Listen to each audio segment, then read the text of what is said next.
სალამი, მოგესალმებით, ვაგრძელებთ Warren Wiersbe-ის ბიბლიური კომენტარების ქართულ ენაზე ატვირთვას.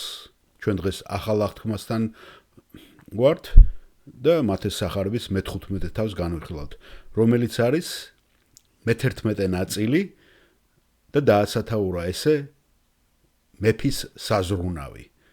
Warren Wiersbe-მ ეს მე-11 ნაწილი. მოდით წავიკითხოთ მე-15 თავი და გადავხედოთ მერე ამ კომენტარებს. მათეს სახარება თავი 15. მაშინ მივიდნენ იესოსთან იერუსალიმელი ფარისევლები და მწიგნობრები და უთხრეს: რატომ არ ღვევენ შენი მოწაფეები უხუცესთა ჩვეულებას, რადგან ხელს არ იბანენ პურის ჭამისას? მიუგო მათ პასუხად: თქვენ რატომ არ ღვევთ ღმერთის ცნებას თქვენი გადმოცემების გამო? რადგან თქვა ღმერთმა, პატივი ეცი მამას და დედას და მამის ან დედის აუგის მთქმელი სიკვდილით მოკვდეს. თქვენ კი ამბობთ, თავისუფალია თუ ვინმე ეტყვის თავის მამას ან დედას, შესაწირიაო, რითაც უნდა დაგხმარებოდი. ამით პატივს არ სცემთ თავის მამას და თავის დედას და გააუქმეთ ღმერთის ცნება თქვენი გადმოცემების გამო. აქ უნდა იყოს თქვენი ალბათ. ამით პატივს არ სცემთ თქვენს მამას და დედას. ტყუბაქ შეცდომა არის თარგმანში. თვალთ მაგცნო, კარგად წინასწარმეტყველებდა ესაია თქვენზე, როცა ამბობდა: ეს ხალხი ბაგეებით ცევს პატივს, მათი გული კი შორს არის ჩემგან. ამაოდ მეთაყვანებიან, რა კი ადამიანთა მცნებებს მოძღვრებასავით ასწავლიან. მოუხმო იმ ხალხს და უთხრა: ისმინეთ და შეიგნეთ. ადამიანს ბილწავს არა ის, რაც პირში შედის, არამედ ის, რაც პირიდან გამოდის. ეს ბილწავს ადამიანს. მაშინ მივიდნენ მოწაფეები და უთხრეს: იცი რომ ცდუნდნენ ფარისევლები ამ სიტყვის მოსმენით? მან კი პასუხად მიიგო: ყოველი ნერგი, რომელიც ჩემმა ზეციერმა მამამ არ დარგო, ძირფესვიანად აღმოიფხვრება. მოეშვით მათ, ბრმები არიან და ბრმათა წინამძღოლი. თუ ბრმას ბრმა გაუძღვება, ორივენი ორმოში ჩაცვივდებიან. პეტრემ უთხრა: განგვიმარტე ეს იგავი. ხოლო მან უთხრა: აქამდე ვერ მიხვდარ ხართ? ნუ თუ კიდევ არ გესმით, რომ ყველაფერი, რაც პირში შედის, ნაწლავებს გაივლის და გარეთ გამოდის. ხოლო პირიდან გამოსული კი გულიდან გამოდის და სწორედ ის ბილწავს ადამიანს. ვინაიდან გულიდან გამოდის ბოროტის რახვანი, კვლელობანი, ბრუშობანი, მეძაობანი, ქურდობანი, ცრუმოწმოვანი, გმობანი, ეს ყველაფერი ბილწავს ადამიანს. დაუბანელი ხელი ჭამა კი არ ბილწავს ადამიანს. გამოვიდა იქიდან იესო და მივიდა ტვიროსისა და სიდონის ხარეებში. და ქანაანელი დედაკაცი გამოვიდა იმ ადგილიდან, შეღაღადა მას: შემიწყალე უფალო ძეო დავითისა, ჩემი ქალიშვილი მძიმე ეშმაკეულია. მას კი სიტყვაც არ უთქვავს მისთვის. მოწაფეები მივიდნენ და სთხოვეს: გაუშვი, რადგან ზურგში მოყვირის. მან კი პასუხად უთხრა: მხოლოდ ისრაელის სახლის დაღუპულ ცხრებთან ვარ მოვლინებული. მივიდა თაყვანისა და უთხრა: მიშველე უფალო. ქალზე ელაპარაკი, აქაც თარგმანში არ ჩანს კარგად, რომ ქალი მივიდა. ხოლო მან მიუგო: არ არის კარგი შვილებს წაართვა პური და ძაღლებს გადაუგდო.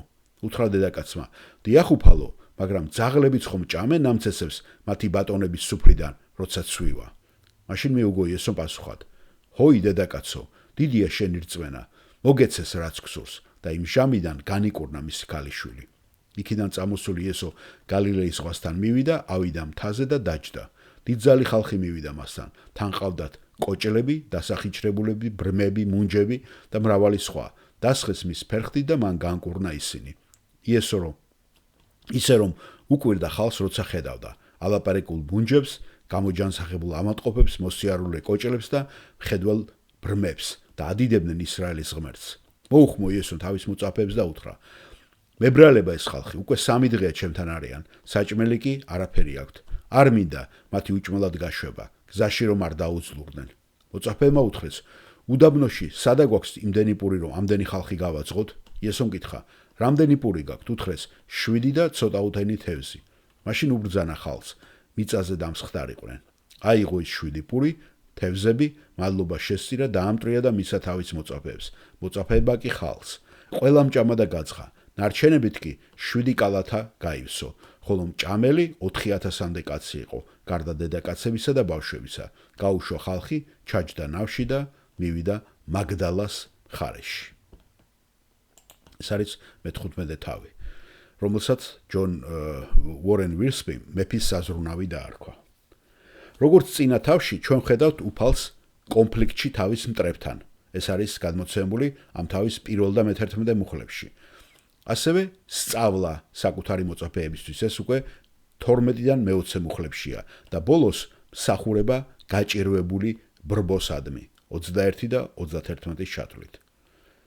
ეს არის ნიმუში იმ პერიოდში, როცა იესო განერიდა ებრაელებს. ჩვენი უფლის მთავარი საზრუნავი ჭეშმარიტება და სიყვარულია. მან ებრაელ ლიდერებს ჭეშმარიტება ასწავლა და მათი თვალთმაქცობა ამხილა და გამოავლინა და ამავე დროს წარმართა ბრბოსთან მისი უანგარო სიყვარული გამოავლინა, როდესაც მათი საჭიროებები დააკმაყოფილა. სწორედ ამ ორი საზრუნავის შესწავლით ჩვენ შეგვიძლია ნათლად გავიგოთ ის თუ რა არის ამ თავის გზავნილი. პირველი არის ჭეშმარიტება. მან უარყო ებრაელური ტრადიცია. ეს დრამატული მოვლენა მოიცავდა სამთხოვნას და სამპასუხს. წიგნობრებს და ფარისევლებს, ის ფაქტი, რომ წიგნობრები და ფარისევლები ამ თავდასხმაში გაერთიანდნენ და იერუსალიმიდან იესოსთან სასაუბროდ ჩამოვიდნენ, მიუთითებს მათი მიზნის სერიოზულობაზე.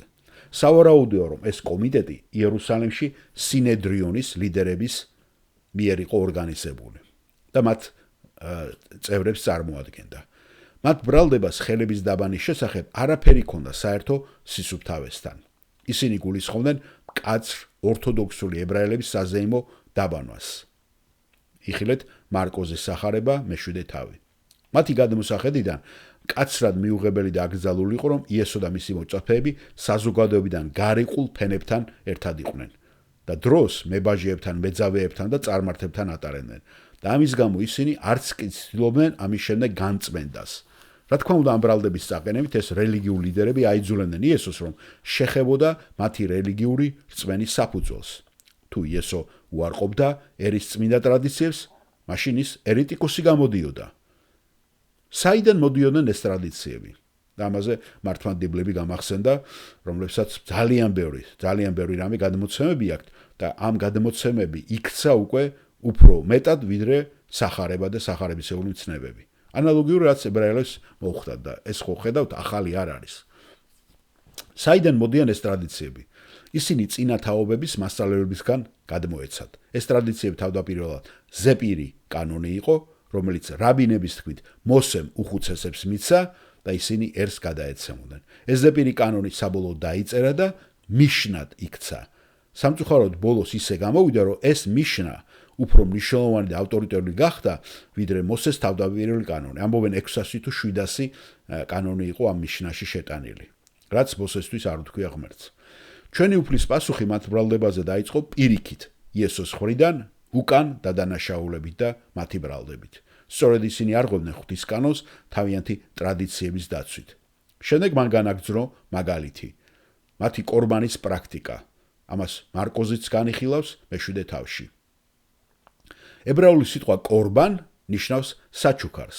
თუ ებრაელს სურდა თავი აერიდებინა ზოგიერთი ფინანსური პასუხისმგებლობისაგან, ის თავის ქონებას ყორბანად, ღვთისათვის საჩუქრად გამოაცხადებდა. ეს ნიშნავდა, რომ ის თავისუფალი იყო სხვა ვალდებულებებისაგან, როგორიცაა მაგალითად შობლების მოვლა და დახმარება. მაგრამ ამით ადამიანი კარგავდა ღვთის სიტყვის ძალას თავის ცხოვრებაში და ამით ზიანს აყენებდა თავის პიროვნებასაც და ღვთის კურთხევასაც. იესომ თავის პასუხი დაასრულა აპლიკაციით და მოყავს ესაიას 29 თავი და აკეთებს მის ციტირებას. იესომ ნათლად განაცხადა, რომ ტრადიციებისადმი მორჩილება ადამიანს ღვთის სიტყვისადმი დაუმორჩილებლად აქცევდა და ამან დაამტკიცა, რომ ეს ტრადიციები მცდარი იყო. აი ნახეთ, საქართველოში 1700 წლის შემდეგ მთლიანად იგნორირებულია ღვთის სიტყვა და ეხლა რაღაცა მიბაძვით რო სწავლობენ. იმ ტრადიციებმა ისე ჩაახშო, ხო? იმ კაბადოკიელი მამების შემდეგ დამატებით ყველაფერი რაც დაამატეს, რომ საერთოდ ღმერთის სიტყვა ჯერ ეგრეთი არც იყო კარგად მთლიანად შეკრული ბიბლია, ხო? და შემდეგ კი საერთოდ იგნორირებული იყო პრაქტიკაში. მარტო სანთლებით, რიტუალებით, რაღაცა დღესასწაულების აღნიშვნა, როცა ადამიანს არ ცulis დღესასწაულების და რიტუალების აღნიშვნა. რუთინული ხდება ეს. ასე რომ ამან დაამტკიცა, რომ ეს ტრადიციები მცდარი იყო. გამოსulis წიგნის მე-20 თავში გახსოვთ ხომ? ღმერთი რას ეუბნება? პატივი ეცი მამას და დედას, ეს არის მეოთხე მცნება. მაგრამ ყორბანის წესი ადამიანის მშობლების შეურაცხყოფას და ამავდროულად ღმერთისადმი დაუმორჩილებლობას აიძულებდა. ასე რომ ტრადიცია გარეგანია, ღვთის ჭეშმარიტება კი შინაგანია, გულში. ადამიანები ტრადიციებს ემორჩილებიან, რათა ასიამრონ სხვა ადამიანებს და მოიპოვონ ამითი სტატუსი. ამას გადმოგვცემს გალატელთა წერილის პირველი თავი. პავლე როცა აღწერს მდგომარეობას იცით ხომ? როდესაც გალატელებს მივლენ და წარმართ გალატელებს ებრაულ ტრადიციებს აძალებენ და აძალებენ რომ წინ დაიცვითონ. მაგრამ ჩვენ სიტყვას ვემორჩილებით, რათა ვასიამოვნოთ ღმერთს. ტრადიციები რიტუალებს ეხება, ღვთის ჭეშმარიტება კი რეალობას. ტრადიციები ცარიელ სიტყვებს ტუჩებზე აწვევა, მაგრამ ჭეშმარიტება გულში აღწევს და ცვლის ცხოვრებას. სინამდვილეში ტრადიციები ადამიანის ღვთის სიტყვის ძალას ართმევს. სამწუხაროდ დღეს ეკლესიაში ბევრი ევანგელისტური ტრადიციებია, ახლა წარმოდიეთ პროტესტანტულ ტრადიციებს აკრიტიკებს ორენბირსმი და წარმოდიეთ ჩვენი ტრადიციები და რიტუალები, ხო? რომელიც ადამიანის მიერ არიან შექმნილი, ეს სწავლებები, რომლებიც ხშირად ისეთივე ავტორიტეტულად ითვლება, როგორც ღვთის სიტყვა. მიუხედავად იმისა, რომ ისინი ეწინააღმდეგებიან ღმერთის სიტყვას. ამ ტრადიციების დაცვით ქრისტიანები ართმევენ თავს ღვთის სიტყვის ძალას. ღმერთს სურს, რომ მას გულით მისცეთ და არა მხოლოდ ტუჩებით. ჩვენ გვწამს გულით, რომელთა 10, გულიდან გვიყვარს მათე 22, გულით ვგალობთ კოლოსელთა 3, გულით ვემორჩილებით რომელთა 6, ეფესელთა 6 და ასევე გულით გავცემთ მეორე კორინთელთა 9. გასაკვირი არ არის, რომ დავითი ლოცულობდა: ღმერთო, შექმენი ჩემში სუფთა გული. ფსალმური 50:10. იესომ თამამად გამოუცხადა ხალხს, რომ ცოდვა, ყოველი ცოდვა გულიდან მოდის და არა საკვებიდან. ის რაც პირიდან გამოდის, ის გბილწავს და არა ის, რაც მასში შედის. მოწაფეები გაოცებულნი იყვნენ იმით, რომ იესომ ეს საკვების მაგალითი მოიყვანა.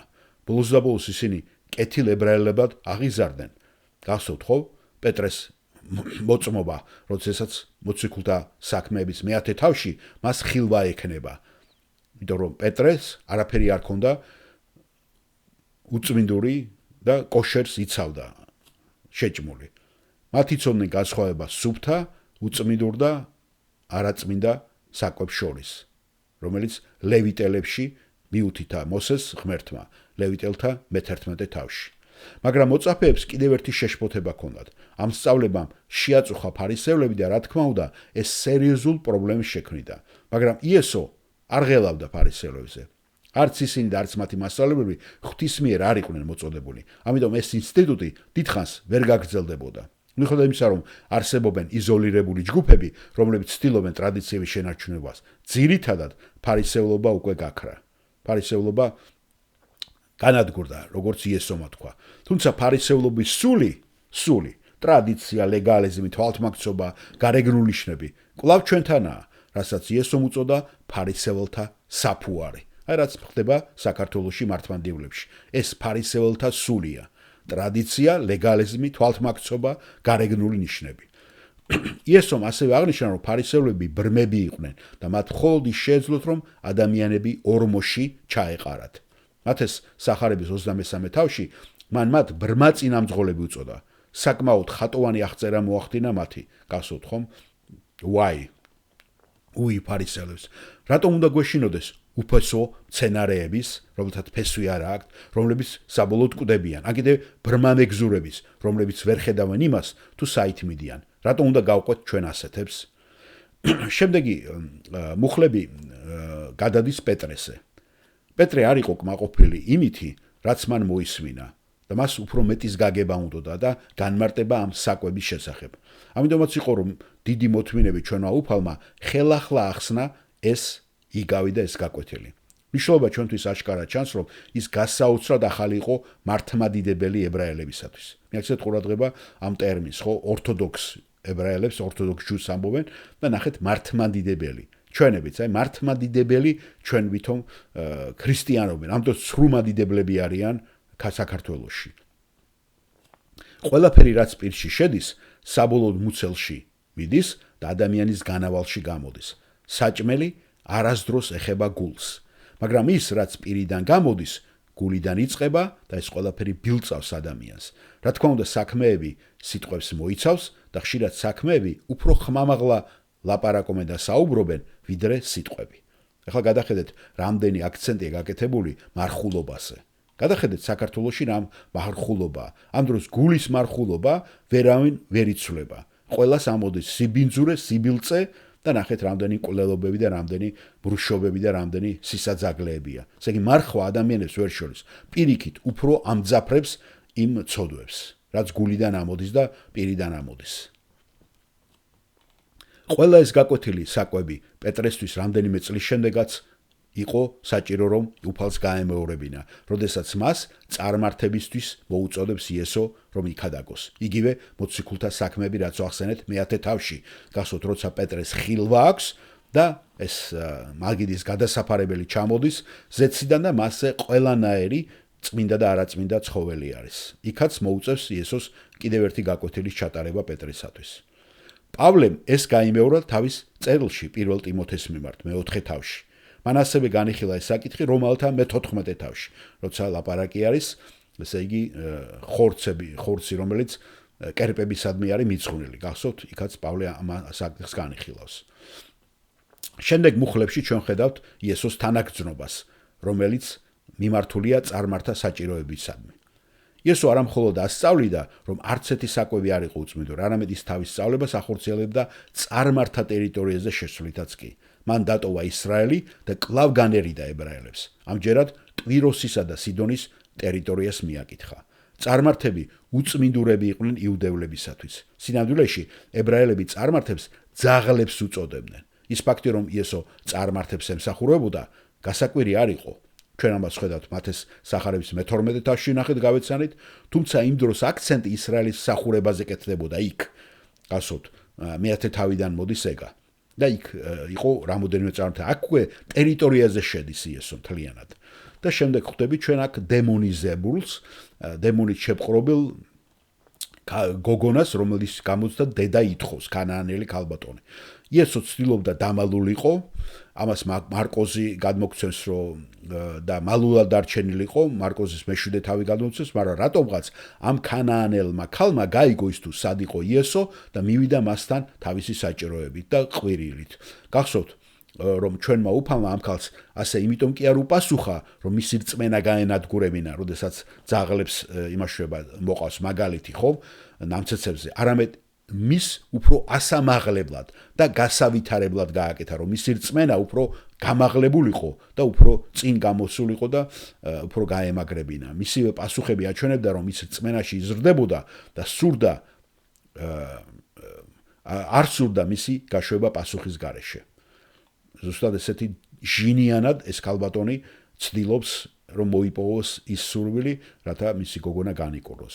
მე-17 საუკუნის შოტლანდიელმა ღვთისმოსავმა თეოლოგმა სამუელ როდეფორდმა ეს პრინციპი იდეალურად ჩამოაყალიბდა.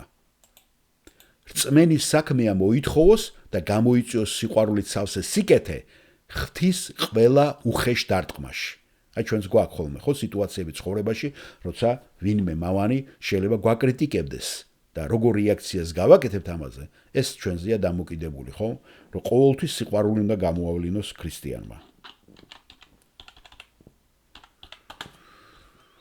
როდესაც ის მას დავითის ძედ მიმართავს, გახსოვთ ამ ქალბატონმა იესოს დავითის ძედ მიმართა. ის ცხადად ებრაულ ნიადაგზე შემოდის და თავს აყენებს აქ. და ამის გაკეთება მას არ შეეძლო, რადგან ის წარმართი იყო.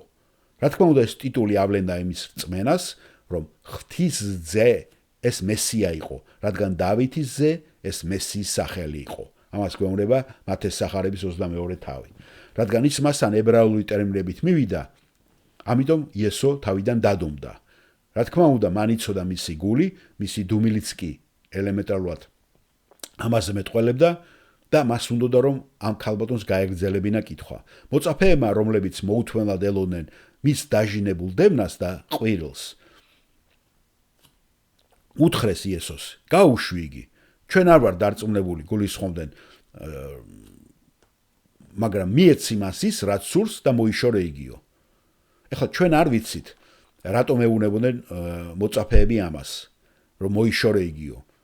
მაგრამ ორივე შემთხვევაში ისინი დიდ თანაგზრომას არ იჩენენ არც მის მიმართ და არც მისი დემონიზებული ქალიშვილის მიმართ.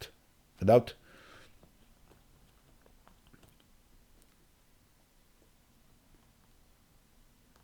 ჩვენი უფლის პასუხი მათეს ამ ადგილას ხომ მათეს მე-15 თავის 24-ში მივთვით რომ მათ ალბათ სურდათ რომ მას ეპასუხა მის თხოვნაზე. ჩვენ არ შეგვიძლია არ აღთოვანდეთ ამ წარმართი ქალის და დედის მოთმინებითა და შეუპოვრობით. უფალო დამეხმარე იყო მისი შემდეგი ვედრება და ამჯერად მან თავი აარიდა მესიანურ ტიტულებს. ის მოვიდა როგორც ცოდვილი, რომელსაც დახმარება სჭირდებოდა და მან არ მოიყვანა არანაირი არგუმენტი. თავის პასუხში იესომ არ უწოდა მას ძაღლი, როგორც ფარისევლები მიმართავდნენ წარმართს, ბერძნული სიტყვა ნიშნავს პატარა შინაურ ძაღლს და არა ბინძურ ქოპაკებს, რომლებიც ქუჩაში დარბონდნენ. ესე იგი, იესომ სხვა სიტყვა გამოიყვანა ძაღლის ასანიშნავად. გეცვით? მიაქციეთ ყურადღება, ეს ძალიან მნიშვნელოვანია, ხო? ის ქოპაკები, უპატრონო ძაღლები, ნაგავს ჭამდნენ. და ბავშვებში, რა თქმა უნდა, იესო გულისხმობდა ისრაელის ხალხს. იესო არ თამაშობდა ამ ქალთან და არ ცდილობდა სიტუაციის გართულებას. ის ცდილობდა მისგან უფრო მზარდი რწმენის რეაქციის გამოწვევას და ქალმა მაშინვე მიითვისა და გაიგო ეს მაგალითი ბავშვების პურის შესახებ, რაც ზუსტად ის იყო, რაც მას სურდა რომ გაეკეთებინა. შეგვიძლია მისი პასუხის პერეფრაზირება. მართალია ჩვენ წარმართები არ შეხედავთ სუფრას და ბავშვებივით და არ ვჭამთ პურს, მაგრამ სუფრის ქვეშ ვჯდობი ძაღლებსაც ხომ შეუძლიათ ნამცესების ჭამა. ხედავთ რა უზარმაზარი დასტურია რწმენის? სწორედ ეს რწმენა აღიარა იესომ და მაშინვე განკურნა მისი ქალიშვილი. აღსანიშნავია, რომ მათეს სახარებაში მოხსენებული ორივე პირი, რომელსაც დიდი რწმენა ჰქონდა, წარმართები იყვნენ. ეს იყო ეს ქანაანელი ქალი და რომაელი ასისთავი, რომელიც ჩვენ უკვე წავიკითხეთ მათეს მერვე თავში. ორივე შემთხვევაში იესომ შორიდან განკურნა გაჭირვებული. სულიერი თვალსაზრისით წარმართები შორს იყვნენ გოლგოთამდე, როდესაც იესო ქრისტე მოკვდა, როგორც ებრაელებისთვის, ასევე წარმართებისთვის და შესაძლებელი გახადა იესომ მათი შერიგება მამა ღმერთთან. ეფესელთა წერილი 2:11. ამ ქალის რწმენა დიდი იყო, რადგან ის დაჟინებით ითხოვდა და ენდობოდა, როდესაც ყველაფერი მის წინააღმდეგ ჩანდა. რა თქმა უნდა, მისი რასა მის წინააღმდეგ იყო, იმიტომ რომ ის წარმართი იყო, მისი რასობრივი წარმომავლობა. მისი სქესი ასევე მის წინააღმდეგ იყო, რადგან იუდეველი რაბინების უმეტესობა ქალებს საერთოდ ყურადღებას არ აქცევდა. როგორც ჩანს, მოწაფეები მის წინააღმდეგ იყვნენ და ქრისტეს სიტყვმა შესაძლოა მას აფიქრებინა, რომ ისიც კი მის წინააღმდეგ იქნებოდა. ყველა ეს დაპყრობლება მხოლოდ აიძულებდა მას, რომ კითხვა გაეგრძელებინა და თხოვნა. შემდეგი ქვემუხლში აღწერილია ავადმყოფები და შეზღუდული შესაძლებლობის მქონე პირებისადმი იესოს დახმარება. მათ საჭიროებზე. იესომ ტვიროსისა და სიდონის საზღვრებიდან წავიდა და დეკაპოლისის რეგიონში მივიდა. დეკაპოლისი მოიცავდა 10 ქალაქს, რომლებიც ერთ ლიგაში იყვნენ გაერთიანებული და რომაელების მიერ უფლებამოსილება ჰქონდათ მინიჭებული. მოეჭრათ საკუთარი მონეტები, ემართათ საკუთარი სასამართლოები და ყოველდღე საკუთარი ჯარიც. და ეს ძირითადად წარმართების ტერიტორია იყო. იესომ იქ განკურნა ყრუმუნჯი კაცი, ამას უკვე მარკოზის სახარება გადმოგცეს მე-7 თავში და მიუხედავად იმისა, რომ უბრალოდ გააფრთხილა ეს კაცი ჩუმად ყოფილიყო, მან და მისმა მეგობრებმა სასწაულის შესახებ ყველგან მოდეს ამბავი. და როგორც ჩანს, ამან დიდი ხალხის შეკრება გამოიწვია, მათ შორის კოჭლები, ბრმები, მუნჯები, დასახიჩრებულები და იესომ ყველა განკურნა ეს ხალხი და წარმართები ადიდებდნენ ისრაელის ღმერთს. ჩვენ არ შეგვიძლია არ გავუცდეთ ამ წარმართებისა და ძველი აღთქმის წმინდა წერილების მცოდნე ებრაელიდებს შორის არსებული კონტრასტით. წარმოდიდგენთ, წარმართები ადიდებენ ისრაელის ღმერთს, მაგრამ ებრაელი ლიდერები ამბობენ, რომ ეს ბელზებულისგან იყო, ანუ სატანისგან იყო გაკეთებული. ჩვენი უფლის სასწაულმა არ გამოიწვია ებრაელი ქალაქების მონანიება, მაგრამ წარმართება ირწმუნეს იგი. სწორედ იმ სასწაულებს, რომლებიც მან მოახდინა, უნდა დაერწმუნებინა იუდევლები, რომ ის იყო სწორედ მესია, რომელსაც ისინი ელოდნენ. ესაიას წიგნის 29, 35, მათეს სახარების მე-11 იესო გაუცებული იყო წარმართი ჯარისკაცთა და წარმართი დედის რწმენით. მიუხედავად ამისა, ის გაუცებული იყო პირიქით თავისი ხალხის ურწმუნოებით. მარკოზის მე-6 თავის მე-6 მუხლი გადმოგცემს ამას. შემდეგი არის კიდევ დაპურება, გახსოვთ ერთი დაპურება იესომ ადრე მოახდინა და ეხლა კიდევ აპურებს უკვე. და კრიტიკოსები ზოგიერთი ბიბლიის კრიტიკოსები ადანაშაულებენ სახარების ავტორის ჩანაწერის განზრახ გაყალბებაში, რათა დაამტკიცონ, რომ იესომ უფრო თითქოს და სხვა სასწაულები და მეტი სასწაული მოახდინა და ეს სასწაულები თითქოს ერთი და იგივეა. ისინი ამტკიცებენ, რომ 4000 ადამიანის გამოკვება უბრალოდ 5000 ადამიანის გამოკვების წინა სასწაულების ადაპტაცია იყო. და ჩანაწერის ხილად შესწავლა კი გვიჩვენებს პირიქით, რომ ეს ბრალდება მცდარია და კრიტიკოსები ცდებიან. აი ამ დიაგრამაზე ჩვენ ხედავთ, რომ განსხვავებები ამ ორ მოვლენას შორის. პირველი 5000-ის გამოკვება და 4000-ის გამოკვება შორის შემდეგი სხვაობებია. ძირითადად პირველში ებრაელები იყვნენ, იცით ხომ? აქ კიდე წარმართების გალილეა. ის ბეთსაიდასთან ახლოს იყო, ხოლო ეს დეკაპოლისში მოხდა. პირველში 5 პური, 2 თევზი, აქ კიდე 7 არის. და რამდენიმე თევზი. იქ 12 კალათ ააკრიფეს, როცა დაამთავრეს, აქ კიდე 7 კალათზე მეტი. ხალხი მასთან ერთად 1 დღე იყო პირველში, აქ ხალხმა მასთან 3 დღე დაყო. იქ გაზაფხული მწვანე ბალახი იყო, აქ ზაფხულია. იქ სადაც მისი მეფედ გახდომა, აქ ხალხის რეაქცია არ ყოფილა ასეთი. რადგან 4000 კაციანი ბრო მასთან ერთად 3 დღე იყო, მათ საკუთარი საკვების მარაგი ამოწურეს.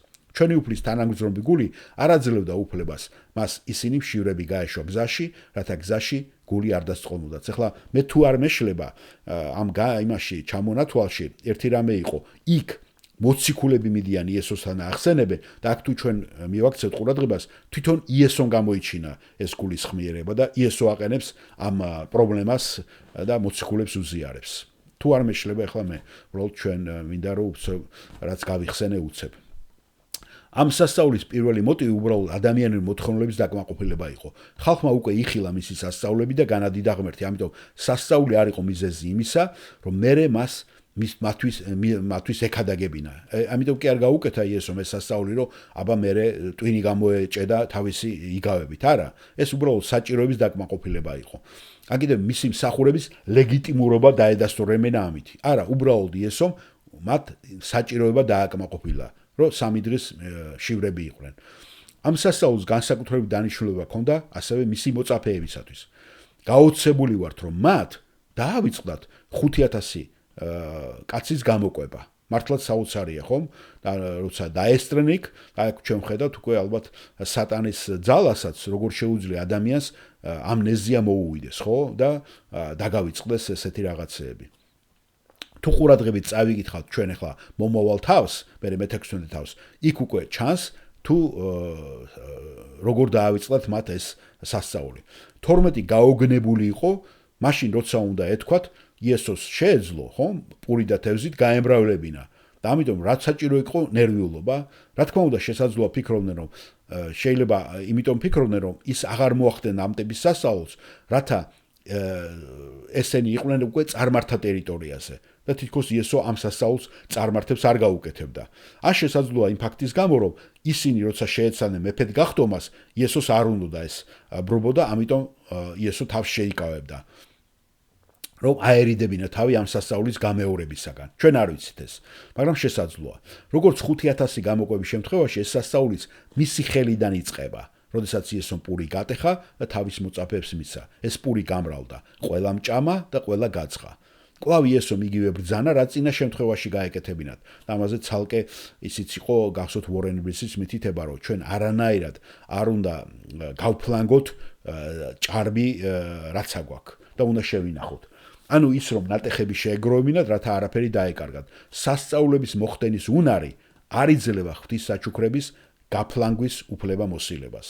აი როგორი ეს არის ასევე ღმერთი რო გვაძლევს ჩვენ რესურსებს, ხო, მატერიალური იქნება თუ ნებისმიერი, რომ მას გაფლანგვა არ ჭირდება, არამედ გაფრთხილება ჭირდება მომავლისათვის, ხო? მათ კიდევ ერთი საინტერესო შეესა, მე მახსოვდა ეს კარგად, როცა შედარება ქალბატონ ნატალიამაც მოიყვანა კალათებთან რატომ არის განსხვავებული ეს ორი სასწაული, ნახეთ, კალათები ესე იგი, მათეს მე-15 თავში აქ კალათები ნათარგმნია სიტყვა დიდ კალათას ნიშნავს. ეს იგივე კალათა, რომელიც გამოიყენეს პავლეს დამასკოს კედელზე გადასაყვანად. არ ვიცი, ახლა თქვენ ყურძენი მოგიკრეფია თუ არა და ჩვენ გქონდა ყურძნები და გქონდა გოდორები. იყო ძალიან დიდი გოდორები და თუ გინახიათ, ხო? ფილმებშიც გინახიათ, ალბათ ყველაზე კაი ფილმი იქნება უდიპლომო სასიცო. გახსოვთ იქ მანდარინის გოდორი რო ქონდა, რამხელა გოდორი იყო მანდარინის და ნახეთ ძველად, იმიტომ რომ სუბუქია ეს გოდორი და ვერ შეედრებოდა ზურგზე მოსაკიდი.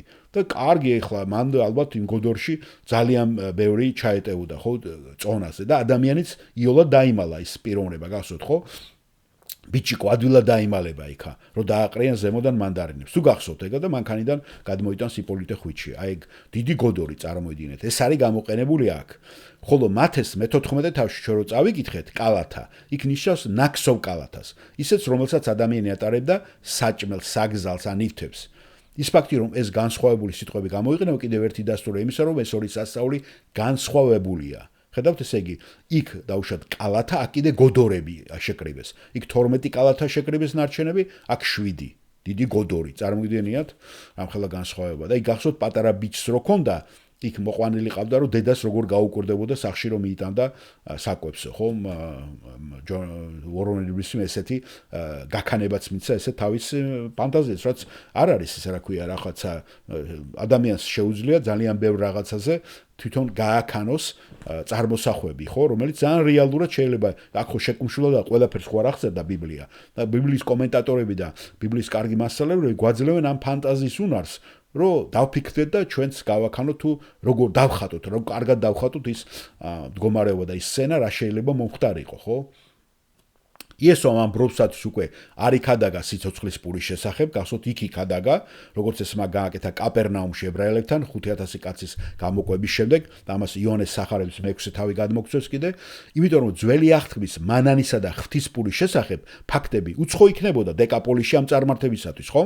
იესო კი ყოველთვის აწყობდა თავის სწავლებას და იგავების მოყოლას იმ ადამიანების საჭიროებებისა და გაგებასთან, რომელსაც კონკრეტულად ისემსახურებოდა. ესეც მართლა ჩვენთვისაც ძალიან ჭკუის სასწაულია, რომ სხვადასხვა ტიპის კატეგორიის ადამიანებთან ჩვენ სხვადასხვანაირი მიდგომა უნდა გამოვიყენოთ. ხომ? არ შეიძლება ახლა თუნდაც აფხაზეთში რო წახვიდი ან თუნდაც სადღაც სომხებით დასახლებულ ქართულ იმაზე, ქართული ტრადიციები და ქართულ ისტორიაზე და იმაზე ილაპარაკო, ხო? ისე რომ ვილაპარაკოთ, აღვლაპარაკობ აქეთ უკვე თლაუცხოელებთან, ხო, ინდოელები იქნებით და ვიღაცები, ისინი ვერ გაიგებენ იმას. თუნდაც შოთა რუსთაველის ვეფხისტყაოსანს, ან კიდე დარისპანის გასაჭირს, ან კიდე შეხვედრა წარსულთან, ან კიდე სამანიშვილს დედინაცვალს, ხო? როცა იქ ცოტა სხვანაირი მიდგომა იქნება საჭირო. აი ეს უბრალოდ ჭკუის სასწავლად.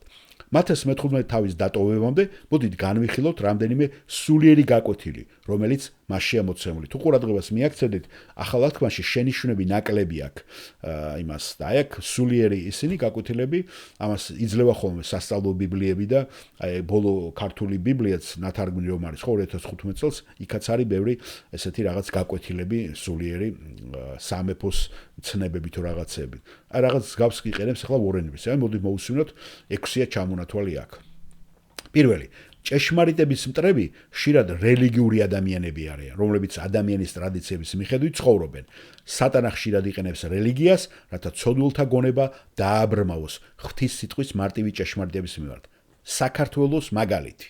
აი ყველაზე იდეალური მაგალითი. დამალულია, დაფარულია ღვთის სიტყვის ჭეშმარიტება. და წინაპლანზე რა არის? აი ახლა ვიღაცამ გააზიარა ხო, სადღაც თუშეთში და იმაში, ნახეთ რიტუალები და რა ამბავია, ცხოვრების დაკლები და ყველაფერი შესაწირავებით. მთლიანად რა სვანები, ყველა მიმართა წარმართულ შეზავებულ ქრისტიანობას. ნახეთ, წინაპლანზე ტრადიციები, საჭმელთან არის, საკვებთან არის, დალევასთან არის და გაიოლებული აქვს ყველაფერი და ის სიტყვა, რომელიც ჭეშმარიტებაა, რომელიც სulis ადამიანს, ეს იგნორირებულია. არათუ ესე იგი პრაქტიკაში გახორციელება აპლიკაცია, არამედ მოსმენაც აღარ არის მაგ სიტყვის. ეხლა კი აქა-იქ შიო გააჟღერებს ხოლმე, მაგრამ ეს არაფერი არ არის. არაფერს არ აცვლის ეგა. მეორე, ჩვენ უნდა უფრთხილდეთ ნებისმიერ რელიგიურ სისტემას, რომელიც გვაძლევს საბაბს ცოდვისა და ღვთის სიტყვისადმი დამოურჩილებლობისათვის. ხედავთ? იგივე რა, ნახეთ, რელიგიური სისტემა არ არის საქართველოში, რომელიც იგნორირებას უკეთებს ღვთის ჭეშმარიტებას. მესამე, ასე უნდა უფრთხილდეთ თაყვანისცემას, რომელიც მხოლოდ მოდის ტუჩებიდან და არაგულიდან, იგივე საქართველოს მაგალითზე, ხო, რამდენი სულ ყველა ამბობენ, აი უფალი ჩვენთან არის და უფალი ჩვენთან არის და ამ დროს რა ხდება. მეოთხე, თუ ჩვენ ყურადღებას გავამახვილოთ შინაგან ადამიანზე, გარეგანი ადამიანი იქნება ისეთი, როგორიც ღმერთს სურს.